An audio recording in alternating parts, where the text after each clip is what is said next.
అందరికీ నమస్కారం అండి. వరలక్ష్మి వ్రతం రోజు పొద్దున్నే లేచి గడపకి పసుపు రాసుకొని ఇంటి ముందు కూడా పసుపు రాసి ముగ్గు పెట్టి ఇరువైపులా గుమ్మానికి దీపాలను పెట్టుకున్నాను.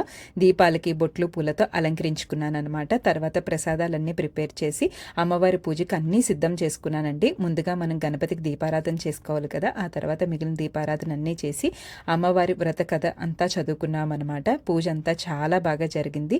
తర్వాత అమ్మవారికి నీరాజనం సమర్పించేశాను. నేను 5గురికి తాంబూలాలు ఇస్తానండి. 5గురికి ఇచ్చేసానమాట. ఆ తర్వాత నేను పిలిచిన వాళ్ళ దగ్గర కూడా తాంబూలాలకి వెళ్ళి వచ్చేసాను. ఇప్పుడు మనం ప్రసాదాలు ఒకప్పుడు ఇంటికి వెళ్ళి ఇవ్వాల్సి వచ్చింది కదండి. మా సిస్టర్ వాళ్ళు కొంచెం దూరంగా ఉంటారనమాట. ఇలా ప్యాక్ చేసి మనం ఫుడ్ అయితే ఎలా ఆర్డర్ పెట్టుకుంటామో వాళ్ళకే ఆర్డర్ పెట్టేస్తే దీన్ని తీసుకెళ్ళి అక్కడ డెలివరీ చేసేస్తారనమాట. ఆ తర్వాత నేను కూడా లంచ్ చేసేసాను. ఇది వచ్చేసరికి సంధ్య దీపం అండి. సాయంత్రం అమ్మవారికి దీపారాధన చేసుకొని లక్ష్మాష్టకాలు కనకదార స్తోత్రం చదువుకొని మా వరలక్ష్మి వ్రతం పూర్తి చేసుకున్నాం.